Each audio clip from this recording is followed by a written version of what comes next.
What's going on in Canada? How did things get so bad? In this episode of FBI Faith-Based Investigations, we'll take an in-depth look into what has caused this Canadian collapse.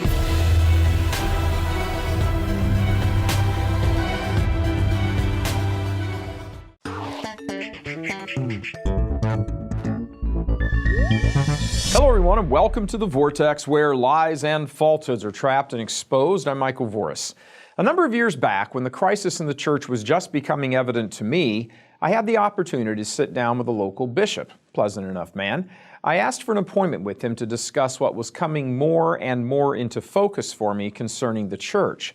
I had, after all, left behind a dreadful life of mortal sin, so at the time, I wasn't that much plugged into the crisis.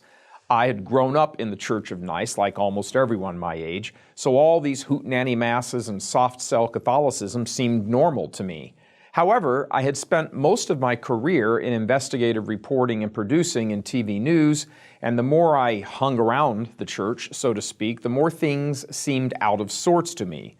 Intuition, instinct, call it whatever you want, but something was wrong. I kept coming across polls and surveys and articles talking about the decline of the Catholic Church, first in the U.S., and then as I learned more, I discovered this was a phenomenon present in the entire Western world.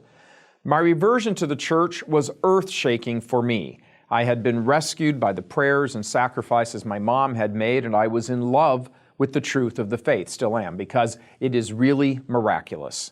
A new man is possible, and had happened zillions of times before in the church of history. It's kind of the whole point of the church.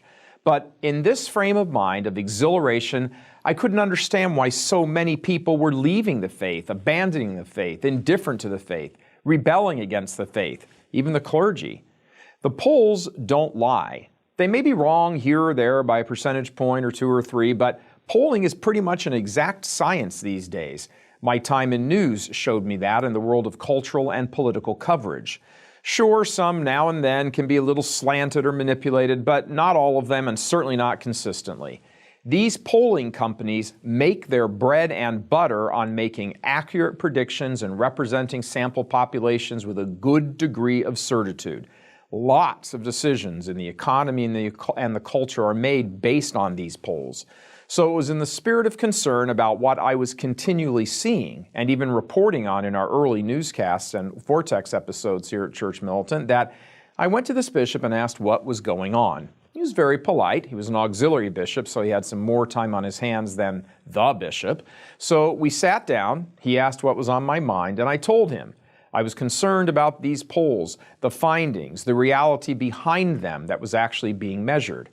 I've always had a pretty good head for stats and polls and so forth, so I reeled off a good number of them in quick succession. Falling rates of this, major decline here or there, tumbling vocations, disastrous catechetical results, everything we have come to know and see as the current reality, the crisis, which again was new to me at that time. As I sat telling him this, he had his legs crossed and just kept quietly picking lint off one of his knees. I thought he was being considerate of what I was saying. Well, I was wrong. When I had finished, he said, "Well, Michael, you can't believe every poll you read." There are no words to express my reaction to his response. First of all, yes, you can believe practically every poll you read when they're all tracking the exact same trend. They are all worthy of belief, at least consideration. Second of all, you can certainly consider the credibility of them when there are no polls showing the opposite. Every single poll was and is showing a death spiral for the church in the West. The church's own numbers show that. There are no polls, surveys, data anywhere present to show any kind of sustainable incline or increase in the faith in the West. An entire industry practically now exists of hundreds of books, thousands of articles, dozens of apostolates that are tracking the decline. I left that meeting not disillusioned, but certainly shaken. At times you feel like you're the only person, isolated in the knowledge that you possess. Am I crazy? Is there something wrong with me? So you dig down deeper and study more and analyze even further until everything comes into focus. You go back to your source material. You look even closer, more intensely. You learn. Yeah, the faith is being demolished in the West. The more you study, the more you learn. You learn, for example, that way back in 1970, Pope Benedict, when he was just a little Monsignor, said the church is shrinking and will become very small. 46 years ago, he said that. What did he know back then, you ask yourself? And you detect the trend. And no, polls and such like these do not lie. They present an overall accuracy, even allowing for the occasional outlier. So yes, I was saddened by that bishop's seeming excuse-making or head in the sand or fear of facing the reality or whatever it is.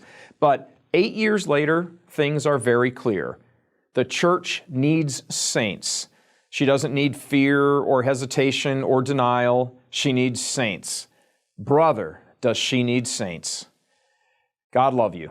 I'm Michael Voris. If I had one word to say to my brother bishops with regard to the present situation of the church, it would be coraggio, have courage.